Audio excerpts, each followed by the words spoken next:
Welcome to Inkwell Spoken Presents Common Genius, Uncommon Destiny. We at it again. And our special guest today is my guy, Robert Shaw. Everybody give Robert Shaw your salute. He gave you a virtual salute. He gave you his. And Robert, just let us know, man, how and when did we meet? Ooh, yeah, that's a good one. So we met, I believe it was 2002, Okay. and I was working in the fitness center at a local community college, Elgin Community College, Movie. and you were working with a group of youth, just exposing them to various activities and things. And one of those was being active in the gym. And I remember uh, you I can't remember if there was like some administrative stuff or something like that, but I remember you were looking for somebody to help you out, getting them, into the gym because they weren't like college age. They were below Yep. 18. Yep. And I remember we collaborated pretty well and just kind of hit it off from there. Yeah, man. You ended up making, yeah, it was pre-marriage. It was Yeah, pre-2004 because right before. you got a last minute invite, man. I think I bumped somebody to get you in on the wedding, man. Hey, and I appreciate it. I've been grateful ever since. Yeah. We have seen our families grow. We used to have, you, myself, your wife, and another couple would do these, New Year's Eve. We were all kind of homebodies. We would all come over to our house before anybody had any kids, just kick it into midnight, and then slowly but surely, one kid showed up, and then two, and then three, four, five. So Yep. it's Now we been got a really, village. yeah, it's been really cool to see the progress of our friendship, our manhood, our fatherhood Mhm. together though. And so this is a special interview for me because like we got some history though. So tell us a little bit about yourself and what you do before we get into why we really here. Oh, sure. So Uh, I guess, you know, for starters, born and raised in Chicago. And what I tell people is I'm a city boy turned suburbanite because, uh, in my formative years, we spent in the inner city Chicago. And then, pretty much like close to middle school age is when we migrated out to the suburbs. And I, been in the suburbs ever since. Uh, that's where I was introduced to jazz. I'm a jazz enthusiast. I play saxophone, not as much these days, but that's something really important to me, like jazz music. And I got a degree in business finance. Yep. So went to college, did that thing, started my career out in the financial markets, specifically the capital markets. And me and my wife had some kids, as you mentioned, which made me kind of shuffle up my life. I was stay-at-home dad for a period just to, support my family. Yep. And during that time, I made a transition into software. So I'm still in the finance industry for my career, but a little bit different role. So now today, I operate as a software engineer, and so that's me career wise. And then on the spiritual side, I am a professed proclaimed Christian who turned my life over to Christ as an adult. I was a late bloomer, and you know, ever since I've been on fire for the Lord, trying to serve in His people for the body of Christ, and spread the gospel and um, gain as much wisdom as I can, so that I can do His will. So, Lifelong student, man. It's a lifelong journey. This yeah. discipleship thing. Yo, I think so. One of the things that we did after you and I connected and you got invited to the wedding, we started going to church together. I would pick you up. Was that around the time that you just mentioned, or like how close to you becoming a Christian was that? Because you said you became a Christian in your adult life, and Mhm. so whereabouts did that fit in when we started going to church together? Right. That was exactly when, because Okay. I was a senior in high school, senior in college. I was literally in my last semester, and I started going to church more.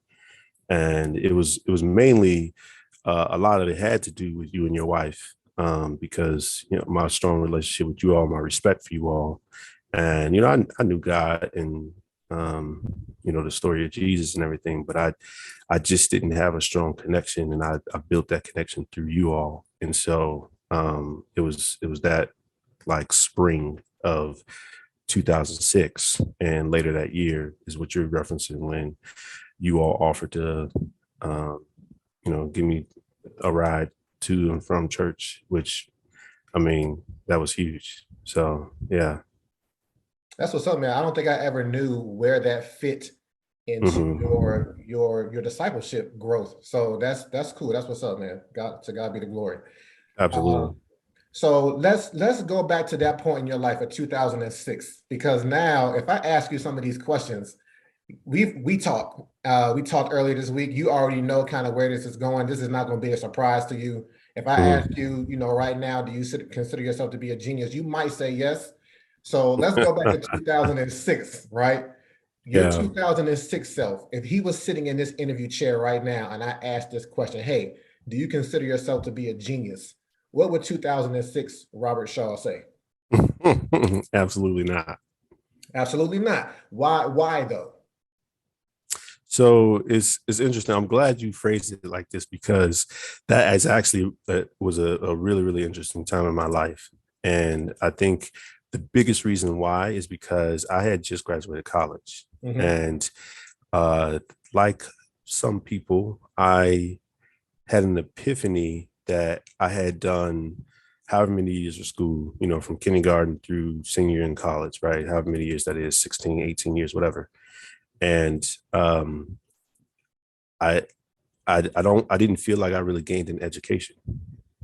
And for me, when it comes to like thinking about what it means to be a genius, I equate a lot of it to like your knowledge, and or at least back then, right? And Right. so at that point in my life, I was, the internet was starting to become more of a source for quality, reliable information Hmm. around like 2006. And I remember spending days on like Wikipedia was just starting to get up, and I was learning about things that I was actually interested in. Like Good. that's where my true education began. And um, so at that point, I would definitely say, no, I didn't consider myself a genius because I felt like I just started learning, Sure. and I associate learning with, you know, genius. So, Yeah, I mean, there's a lot of, it sounds like there was a lot of unlearning in this process too. And of course, if you're in a period where you're unlearning, you almost feel like, well, I'm taking knowledge away. So who am I to say that I have some type of genius acumen about my mhm, person that I can identify with, right? And right. so, that you're not alone in thinking that. You would not have been alone. You are not alone now in thinking Hmm. that, because many of us just attribute genius to academic. It's like you almost think of your IQ, which most of us don't even know what our IQ is. So we attribute it to this high mark in academics. And if we were average students, or even if we were, pretty decent students, most of us would be like, no, I didn't have a 4.0, so no, I'm not a genius. Hmm. And I'm not trying to take anything away from anyone who does have a high Right. IQ and a high GPA coming out of high school, coming out of college. But the thing that I'm trying to put into people's minds is that that's just one type of genius. Most of Hmm. us, when we think of genius, the person that comes to mind is Albert Einstein, and even he was like, "Hey, look, there's I'm just trying to do the best that I can do with what I have. And not everyone is meant to have his approach and his Right. mentality in life. Like this dude And will be caught focusing, like staring out the window right. during lectures, and the teacher would be like, hello, I are you there? Like they would need to kick him out, right? Like, look, you're not here with us. But he and I will, was just about to say too. Sorry, I was just about to say like his story is similar to mine, where it was late in life before he even hit his stride and began his, I guess, path to genius, if you will. yeah, yeah, but his path to genius didn't have people calling him that from a young age. In fact, people were Hmm. telling him like, "Yeah, you might want to get used to working with your hands, bro, Right. Right. because you're not what we're putting down. You're not picking up in a way that Hmm. we need to be picked up, which is a problem with the Right. school system in general. But we won't Right. we won't go there. So he has this infamous quote. It's purportedly from him where he says, If you judge a fish by how well it can climb a tree, it will spend its entire life thinking it's stupid. And that's what a lot of us end up getting into. We end up getting into this lane where we're like, hey, I don't have, there's a lot of comparison. I don't have the intellect of Einstein. I don't even know what E equals MC squared is talking about. And we just dissociate from this world altogether. And the thing of it is, he understood, like, I'm just one type. There are others out there. And the thing of it is, like, if you think about this quote that supposedly comes from him, like, if you're trying to judge a fish, which is designed to be in water, which is designed to swim, if you judge that fish by its ability to climb a tree, you're going to miss the design, you're going to miss the miracle of the fish because you're judging it by the wrong standard. Right. And so many of us have begun or have been, I don't know if I think it's like implicitly taught. There's never anything that's explicit, but many of us have been kind of groomed into this position where we're like, hey, I don't have it. And it's like, well, what do you have?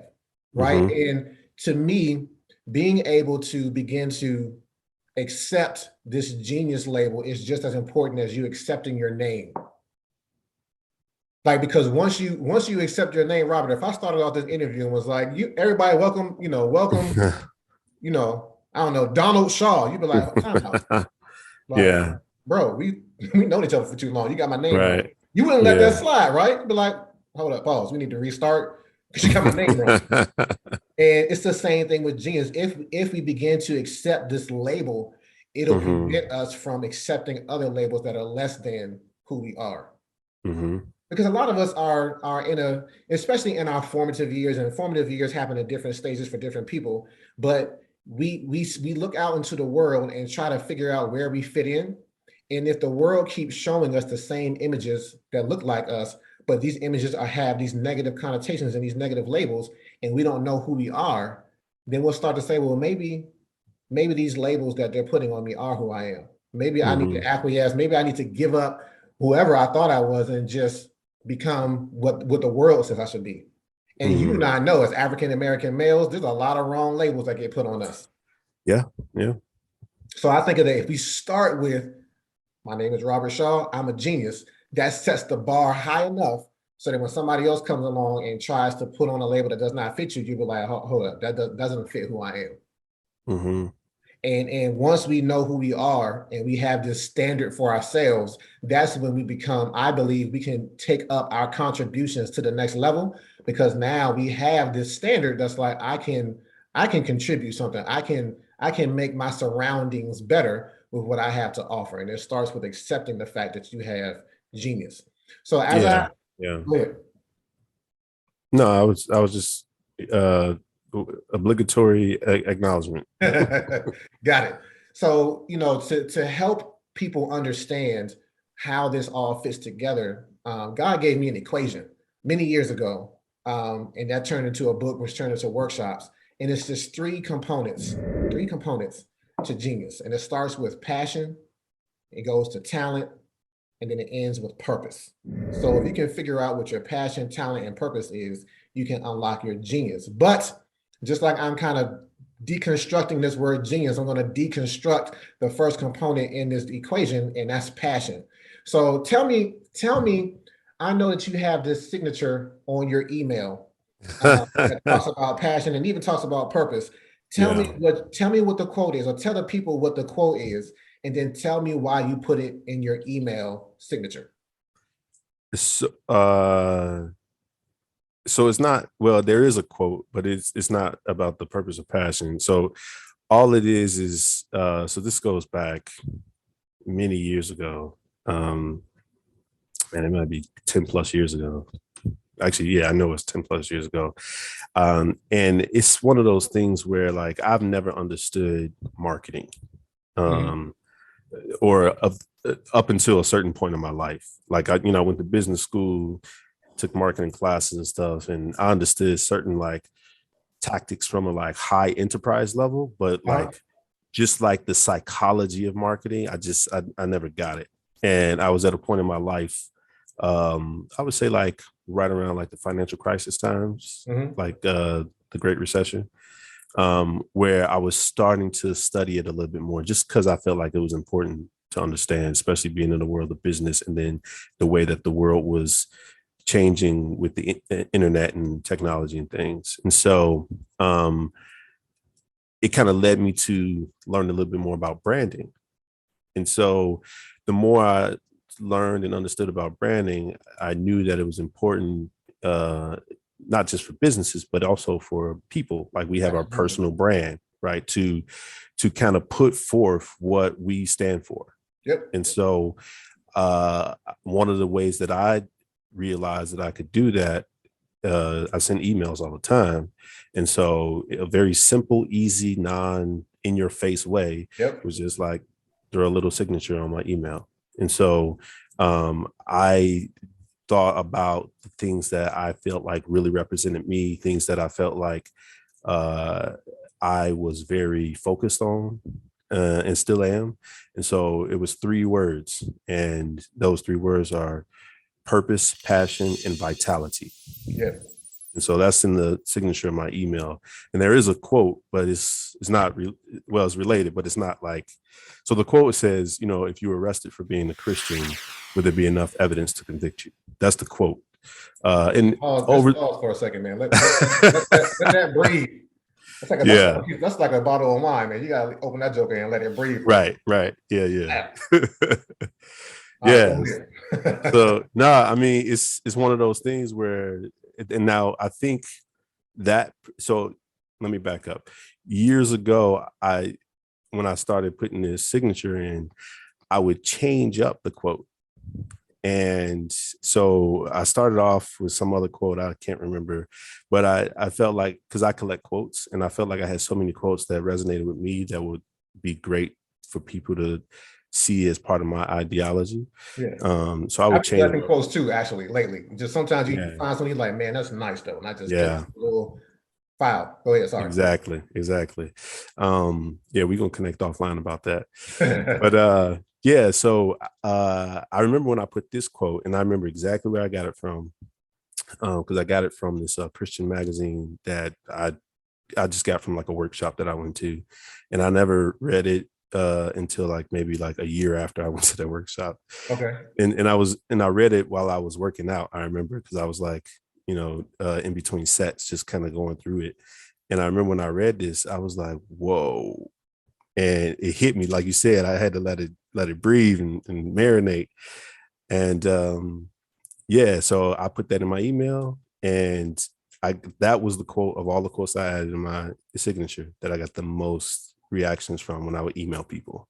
Yeah. And it would be like, random folks like that I don't even know, like that I'm just, I might be a patron of their business, Sure. and they would respond to me personally like, hey, uh, great quote. Yes, I would definitely be convicted. This, that, and the other.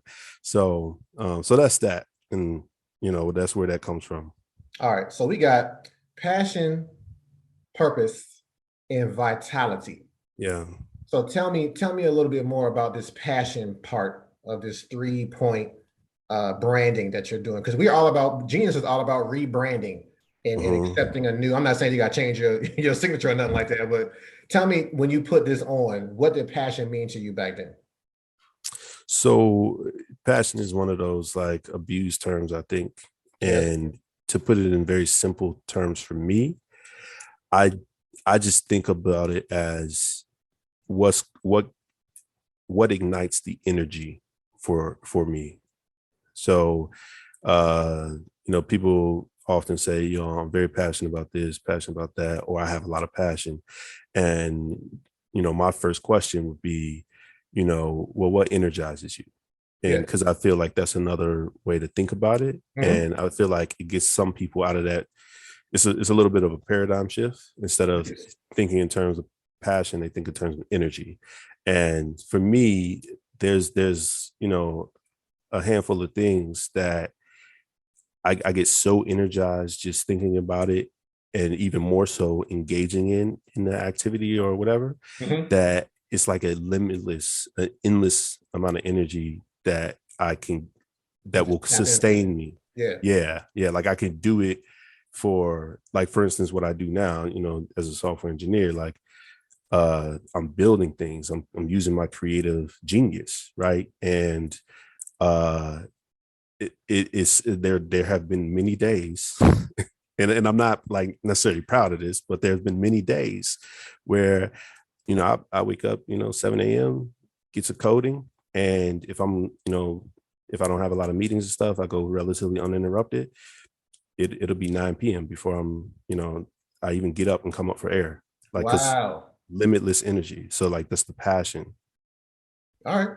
So I like that, because basically when I think of energy, when I think of passion as an energy, I think of a rocket, right? Like a rocket Mhm. can the height and the length that a rocket can endure and sustain its elevation is linked to the fuel, right? And so that fuel has to be potent. That fuel has to be abundant. That fuel has to be like, it has to have this fiery component to it, and it has to have energy, basically, right? So I Mhm. agree with what you're saying, and I just want to take it a notch further, because it's right in line with this paradigm shift that you spoke of when we're talking about passion. Um, have you ever heard somebody say, or have you ever said this yourself? Hey, man, you know what though? You see something, you're like, I hate that with a passion. Have you ever Absolutely. heard somebody say that? Yep. And I've said it too. Yep. Yeah, right. And it's funny that that in that one little brief sentence, we link those two things together, and then we never really come back to that. But there's something there. There's something energetic there. There's something that can catapult you into the stratosphere there. Because if we begin to connect and relate what drives us, what we're passionate about, to something Hmm. that we hate, we're going to be we're going to become change agents in the world. So without getting into what I hate several things, but just to kind of give some context, the thing that we hate is something that we see in our surroundings, we see in our community, our homes, our schools, whatever, and it affects us in a negative way. And we're like, man, every time we see it or every time it impacts us, we're like, somebody should do something about that. Yeah. Then it becomes like, won't somebody do something about that? And we always kind of point away. But if it's a thing that constantly irks you, that constantly rubs you the wrong way, then you were put on this planet to actually address it. That's why it sticks out to you. And it's not Hmm. that other people won't have the same passion as you. So other people will, but you're your own unique person. And we'll get it. The next component of the equation that talks about talent gets into how you begin to address your passion in a way that's unique to you, because your talent Hmm. is unique to you, right? Okay. So if you look at it from that perspective, now you can definitely get into this zone where it's like, man, if I focus on this thing and I go out to fix it, I'll go out to solve it. You can't get up at 7 a.m. and all of a sudden you look around, it's 9 p.m. because you just been plugging away. Like, yo, if I just do this one more thing, the ideas are fresh to you, because this system now is in you, where it's just like, I got to keep coming back to the source. I got to keep refueling. I need to address this issue, because it's just impacting me, and I see it impacting others too. And Hmm. somebody should do something about it. And we've got to get out of this mindset of saying somebody else will do something, because if everybody has that mindset, guess what? The world stays broken. Yeah. Diffusion of responsibility. Yeah, exactly. Right. With great power comes great responsibility, right? Getting into Yeah. Spider-Man. So I break this down for youth when I go into workshops and classrooms like this. I'll explain it to you this way. Not to say that you're not getting it, but this is coming to my mind, and so I'm Oh just yeah. Yeah. free flow of thought. I told you I'm looking for wisdom anywhere I can get it. All right. I don't know if you'll get it today, but I'll do my best and I'll find something, right? So, imagine you're a student, you go into a classroom and you have assigned seats. That's pretty Hmm. standard, right? Hmm. You go into the classroom, you go to your assigned seat one day, your assigned seat is broken. And you're looking around like, I don't see nobody else's seat that's broken. So you alert the teacher, hey, teach, can you fix my chair? And the teacher's like, oh, okay, yeah, we'll get to it. But the day goes on, nobody fixes it, nobody comes in, and those days turn into weeks. And you come in every day, this chair is broken. And it gets to the point where you come around the corner, you come into the classroom, you just look into the class, you like, already you looking like, man, see, this is some garbage, man. Like nobody else cares, because nobody else is affected by it but Right. you, because Yeah. it's assigned to you. You got it. Janitors aren't coming for whatever reason. COVID cutbacks, staff reduction, people quitting jobs, right? So nobody is addressing it because the resources just aren't there. And so what might you begin to do? Maybe start taking matters into your own hands, or that might be what I would do. Yeah, by taking matters into your own hands, you mean like flipping the chair over and be like, man, let me analyze this myself and see if I can figure out. Let me look up a YouTube video and see if they talk about how to fix a chair or something, right? And that's what passion in this equation does. That's how it should function. You have to look around and see, like, what is it that bothers me? What is it that I hate in the world that's broken? And most of the time, a chair is relatively small to you, but the thing that you hate that's in society is never going to be something small. It could be, most of the time, it's something systemic, it's something large, it's something big, but you won't care the size of it, whether it's big or small. You won't care if you're getting paid to do it or not. You're just like, yo, even if I just chip away at it, I feel like I've contributed, I've done something to fix something that I see as wrong in the world. Yep. And that's drive, right? That's just internal drive, because it'll keep going. As long as you see any instance of it anywhere, you're like, I got to deal with that. Right. The kids, once I say this, the kids start getting into naming things like racism and bigotry, and they start naming big things like, yeah, that affects me, and I hate that though. They start getting into mental health issues and bullying and all these other type of things that are systemic issues that affect them. And so that's a way to look at it. Now we've progressed into the next component, because what do you need if something is broken and you're going to attempt to fix it? What do you need to fix anything?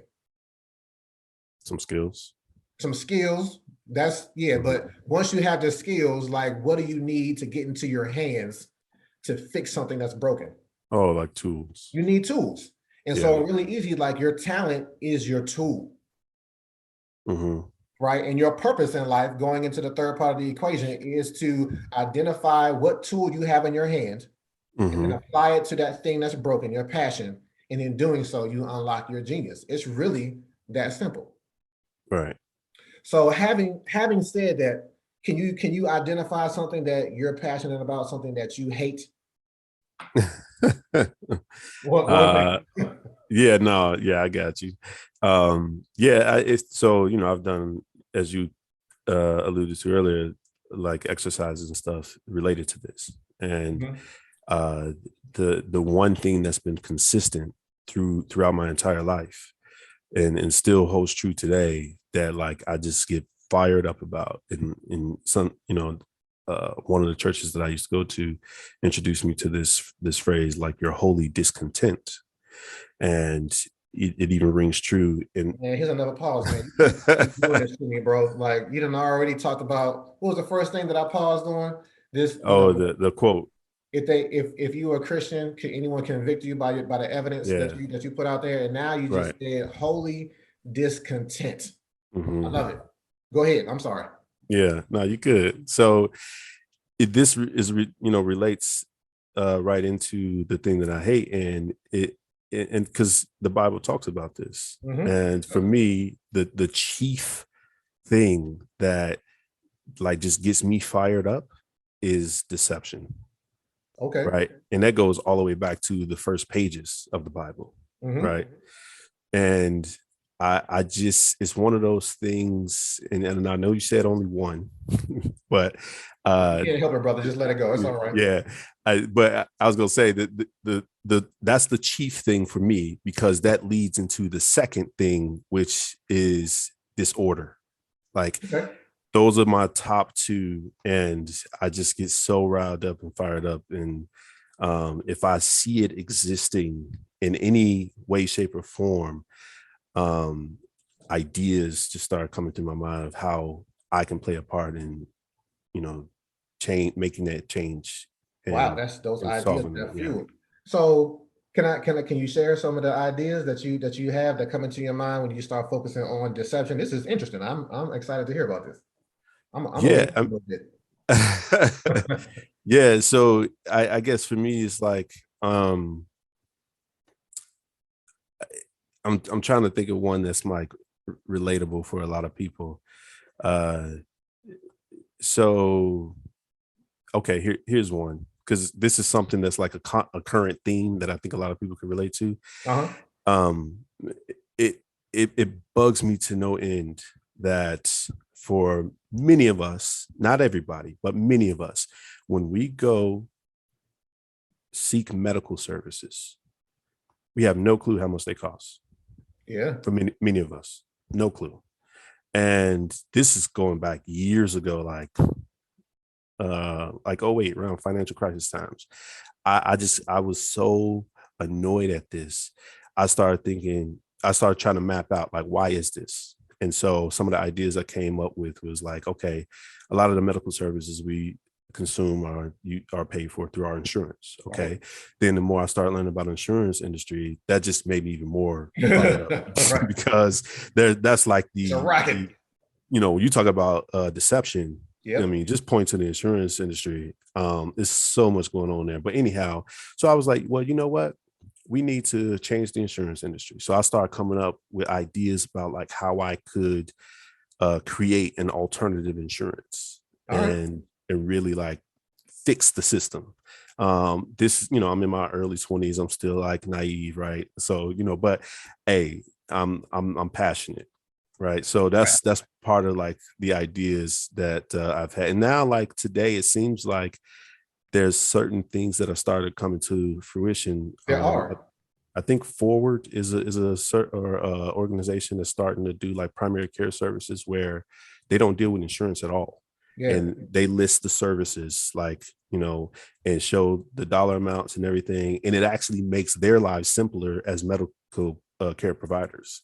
Right. And then it makes our lives simpler because we know we're going for just some basic medical services like a family physician would offer, and we know exactly what to expect in terms of what we're going to pay. And then if you have like a HSA account or something like that, you can still use those for those services. So it's Yeah. still not like overwhelming from a cost perspective.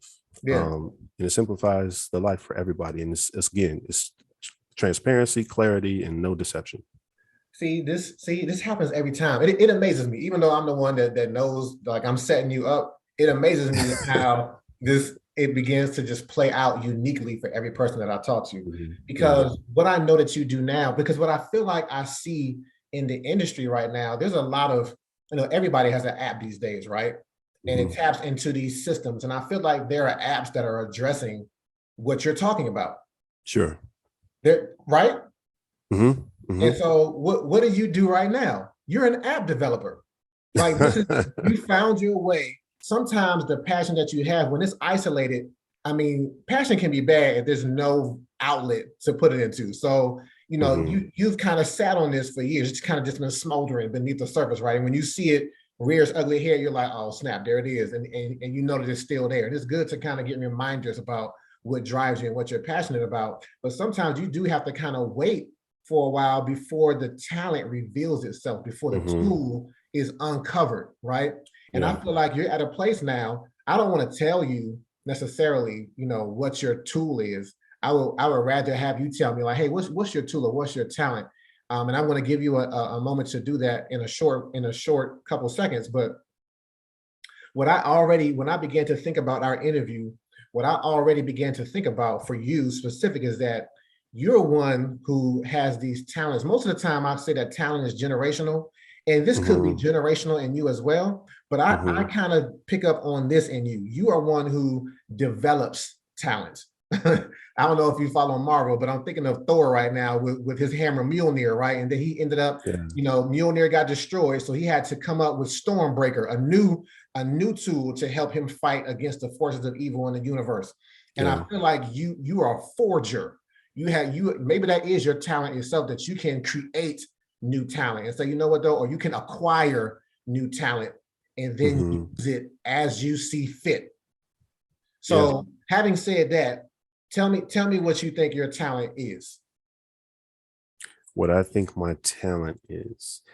I've done a lot of work in this area, so I'm pretty confident in what my talent is, at least like to some degree. Like I Okay. know that there's other areas or things or tools that would be like if I put more use to it, it'd be just as Yep. effective.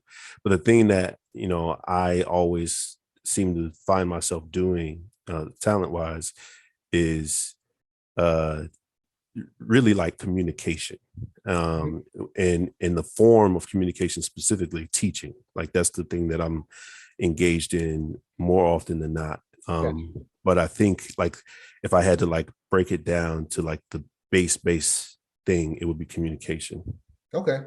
And to me, this I can see how this fits because when you teach, most of the time people aren't going to just teach one subject. They could, but a good Mhm. teacher can you know apply the mechanics of what they do, how they learn, and how they relay information to any subject matter, Yeah. which goes back to me saying, like, that's why you're a forger. You're one who can look, if I focus on this long enough, I can use the same approach that I have to everything and come up with something that's tangible, come up with something that can then help others to Yeah. achieve, right? And so this fits into even more. I've been, I thought about you a lot in a couple of minutes before we got started. I only had like 10 minutes before you got on, and a lot of stuff started coming to me. And I know it's our Father who's sending me this stuff. So Hmm. what he showed me about you, Robert, is, do you remember? I know you remember who Samson is in the Bible, Yeah. and I know everyone remembers him. Taking the bone of the jawbone of a donkey and slaying like thousands of Philistines and doing all manner of stuff. But there's Hmm. one feat that he did that the Lord showed me is relative to who you are. Do you remember what he did with some foxes in a cornfield?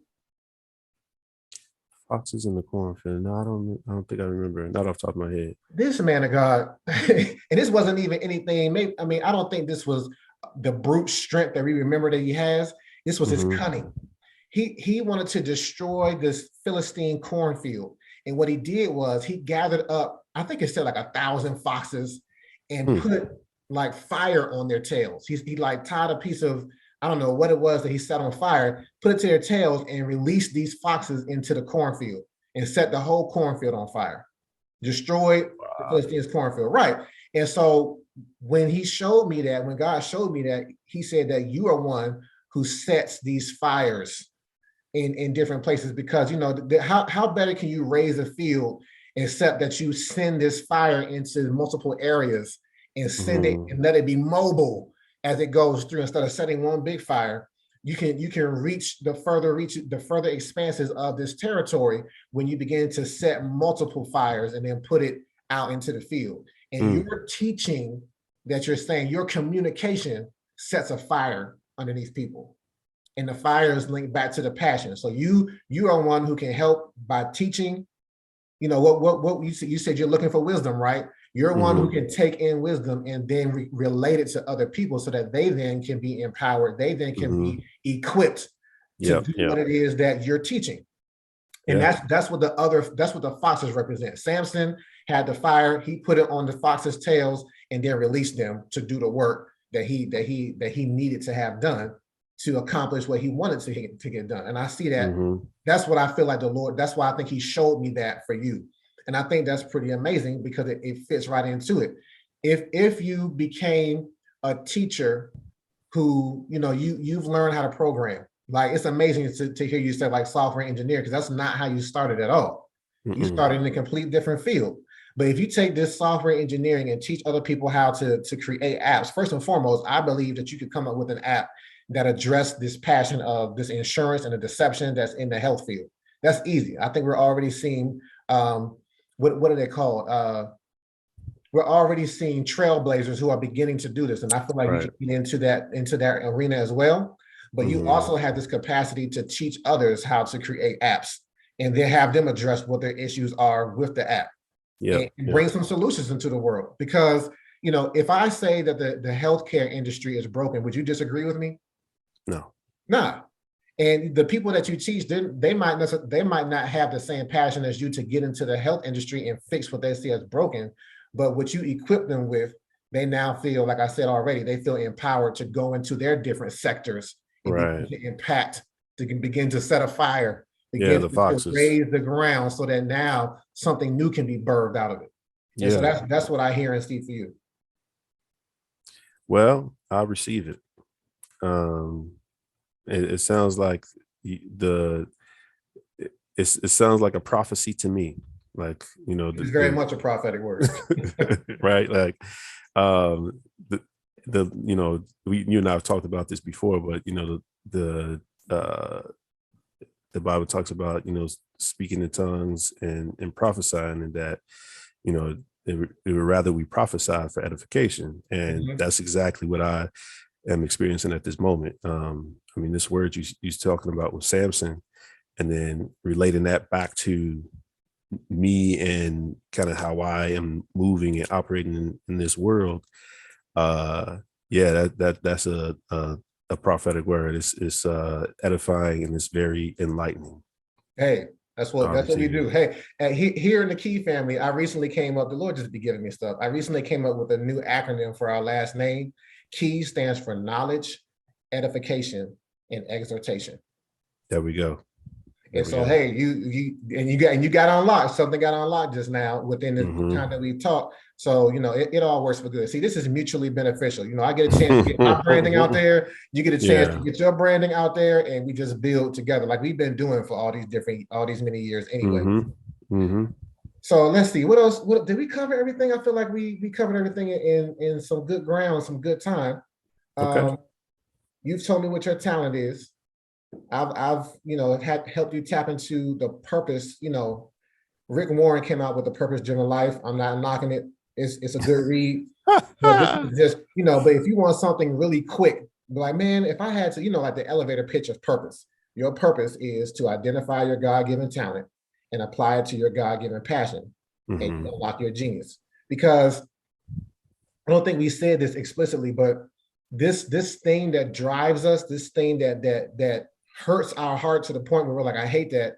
It's something that God hates too. This is why it's biblical.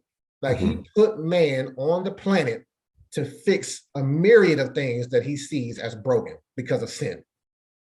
Right. And sin is at the root of deception, right? hmm And so, he doesn't want to overwhelm us with the magnitude of what he sees. So he just gives us a piece of his heart and says, you know what, though, I need you to do something about that. And so, we've got to get out of the habit, men, and I say men like mankind, of looking around and looking up like, hmm why don't you do something about what's broken in this planet? Because God is like, I did something 2,000 years ago when I breathed my spirit into man and he became a living soul. That was my solution.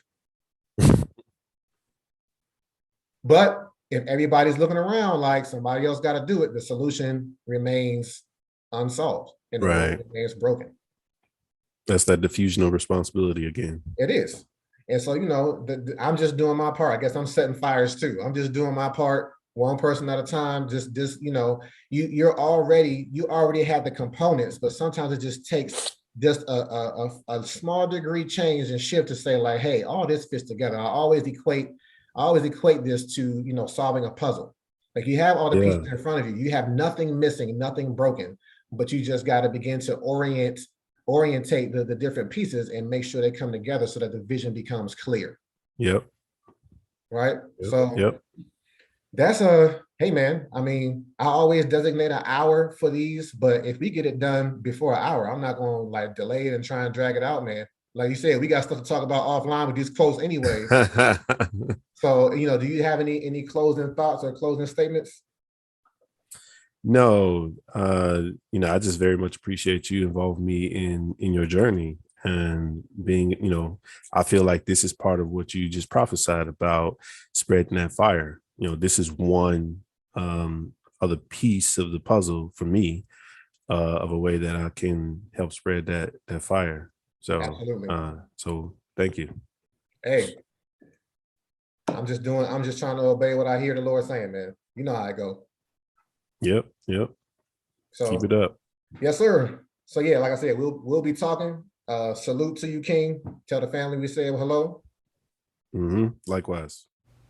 Thanks for joining us for this week's episode. Make sure you pick up the book Common Genius, Uncommon Destiny by my dad, Reggie Legend, available on Amazon and at inkwellspoken.com. Connect with us at Inkwellspoken on all social media platforms. If you enjoy our content, don't forget to like, subscribe, and hit the notification bell so you never miss an upload.